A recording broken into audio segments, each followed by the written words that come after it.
प्रणाम प्रणाम गोड़ लगतानी आप सबके का हाल चाल बा। आशा करतानी आप सब बहुत ठीक होगा। तो स्वागत बा हमारे चैनल खबर भोजपुरिया में। और स्टार्ट करतानी आज के वीडियो। तो हमनी के जमाना में एगो बड़ा इम्पोर्टेंट पल आवे जब हमनी का बच्चा रहने जा, लड़का रहने जा, जब अपन स्कूलिंग चले, अब एगो कॉलेज के स्टार्टिंग फेज रहे, तब तक बताता नहीं। एगो बड़ा इंपॉर्टेंट चीज रहे हमने के जमाना में, वो कहा है मेला। मेला सुन के आप लोग का दिमाग में आवता। अब आजकल तो ऐसा फैशन हो गई बा शहर में, या ऐसा सब दुकान इतना ज्यादा हो गई बाड़ी सन, इतना सब खाए पिए के दुकान हो गई बा कि आजकल के लड़कन के तो रोजे मेला बा भाई। मॉल खुल गई बा, चौपाटी खुल गई बड़ी सा, हर शहर में हर दुकान पे तो रोजे मेला बा। ठीक बा, कहीं ना कहीं कुछ ना कुछ आप देखो तो कि मेला टाइप का आयोजन हर जगह होता। लेकिन जब हमने के बचपन रहे ना, उस समय मेला का मतलब उत्साह उत्साह होके। सबसे ज्यादा प्रसिद्ध मेला जो रहे ना, वो रहल करे दशहरा का मेला। ठीक बा, दशहरा की करीब 1 महीना पहले से रामलीला चालू हो जाए करे। तो रामलीला खातिर हर एक गांव कस्बा में आप देखम ना, तो एक कोनो न कोनो रामलीला मैदान या दशहरा मैदान आपके मिल जाए। तो ओकर औचित्य आजकल तो ना समझ में आला। आजकल सिर्फ लागे दशहरा मैदान है, एगो रामलीला मैदान है। लेकिन आज से 20 साल, 25 साल, 30 साल पहले ये मैदान कुछ स्पेसिफिक उद्देश्य खातिर बनल रहे भाई। ये उद्देश्य रहे कि रामलीला का मंचन चालू हो जाओ उस दिन से पहले से।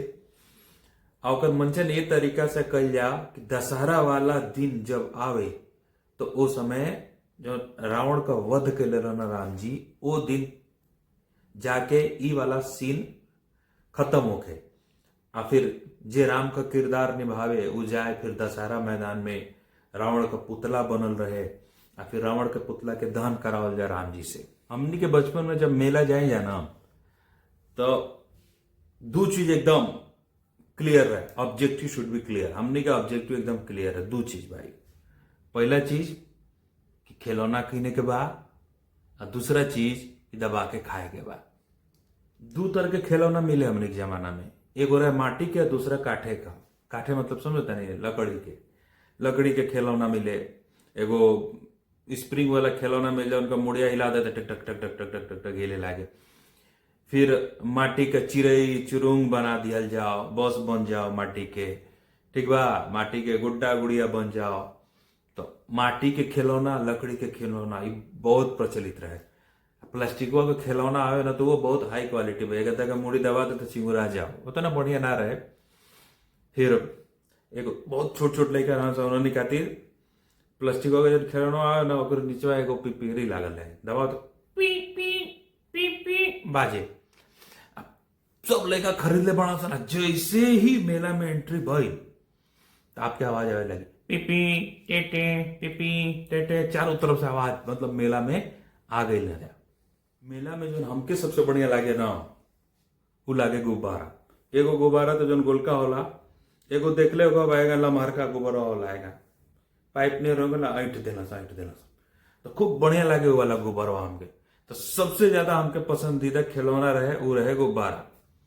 गैस वाला भी उतना ना चले, अब धीरे धीरे गैस उसका चालू हो गया। पहले वो गुब्बारा रहे, खूब रंग बिरंगा गुब्बारा बेचा सन। अपन गुब्बारा लेके हम तो वही में एंजॉय करे। ऊपरा वाला फुटियो जाओ गुब्बारा ना, तो नीचे जब पैपिया वाला रहे ना, वो 2-4 दिन चल जाओ।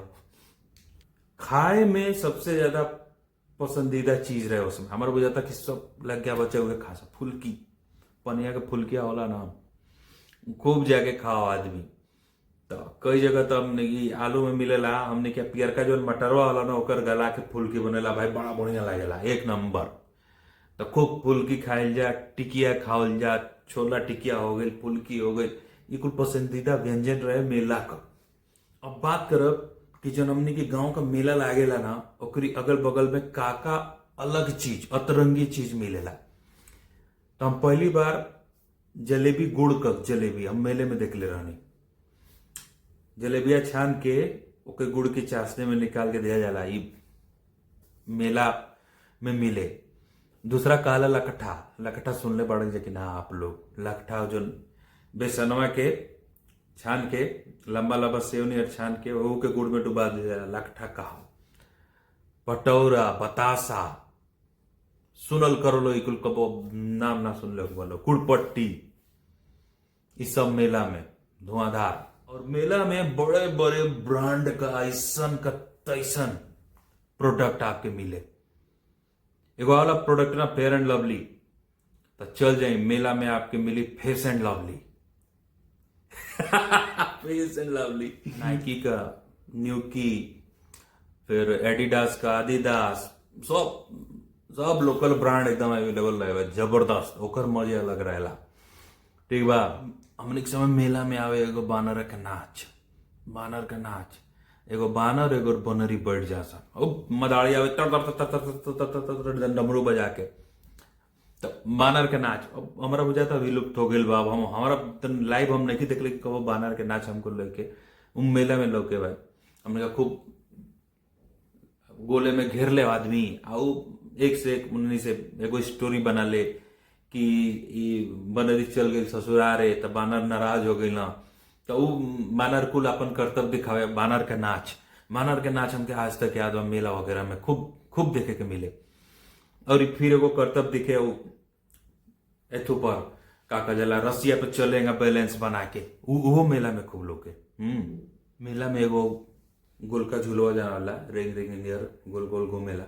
आजकल तो बड़का बड़का हो गल बा, मेलवा में छोटा 10-12 फीट का रहे गोल का झूलवा घूमे वाला।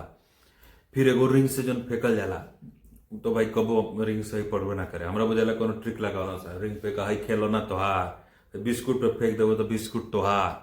और फिर अपन बंदूकिया लेके जन मारल जाला, छोट छोट फुगवा पर निशाना लगवा, पट पट पट पट मैं आई 5 रुपया में 5 निशाना, 10 रुपये में 10 निशाना। अब वो सब कहाँ देखे के मिलेला, सब मेला में। और एगो सब्जी उब्जी काटे वाला, ये ले जाइए, ये ले जाइए, एक बार घुमाइए, 10 तरह की सब्जी काटिए भाई, ये ले जाइए, ये ले जाइए। एक और चीज याद मेला में जन मिले, स्टीमरवा, टीनवा के बनल स्टीमरवा, और मेरे को छोटी छोटी दिया जरा द, थरिया में पानी भर के रख दो भैया, टट करत घूमे। अरे वाह का तकनीकी रहे भाई। हम सही बताता नहीं, अभी 1.5 साल पहले गई ना, तो हमारा लौक गई एगो बाजार में, हम खरीद के लिए नहीं, घर में अपना सब लड़का लड़की सबके देखो नहीं कि हई देख हमनी के स्टीमर रहे वो जमाना में, थरिया में पानी भर के हमने घुमाई जाए, टट कुछ नहीं से 4 बूंद सरसों को तेल डाल दो, एगो दिया में जरा के रख दो, वो गर्मी से अपन स्टीमर घुमाता। आप लोग के याद बा कि ना? चलिए आज खातिर इतने विराम, बड़ा अच्छा लगा आप लोगों से बतिया के। कुल पुरानी यादें सब ताजा हो गई कि का जमाना रहे भाई।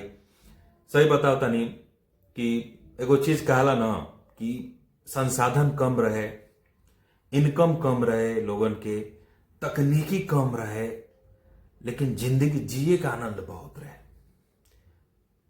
आज की डेट में सब कुछ बा, लेकिन सब कुछ प्रॉब्लम लेके आता, आज टेंशन भी उतने बा सबके। हमारा बुझाता कि जितना तकनीकी बढ़ल बा ना, जितना संसाधन बढ़ल बा, ओकरी साथ साथ टेंशन भी बढ़ल बा। उसमें सब कुछ का अभाव रहे लेकिन टेंशन ना रहे। अब सोची ना, एगो आधा 1 घंटा का मेला खातिर आदमी साल भर इंतजार करे, वो पूरा साल भर में एक बार पूरा जाओ आदमी, पूरा अपन दुख दर्द भुला के अपन लड़का फेंक संगे जाता, आदमी देखा लगे लड़का फेंका खुश बा, वो आनंद करता था, अपनों के आनंद आवे।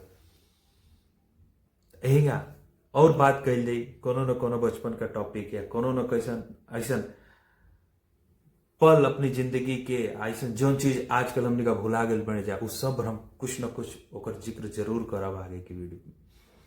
तब तक आती बहुत बहुत धन्यवाद आप लोगों के। आप प्लीज सब्सक्राइब कर ली हमारे वीडियो के, लाइक करी, शेयर करी, सब जे जान पहचान के बाद अपनी भाषा के भोजपुरी समझे वाला बूझे वाला उसे बाटी, आनंद कल जाओ का जिंदगी में। ठीक बा, तब तक आती बहुत बहुत प्रणाम, नमस्कार।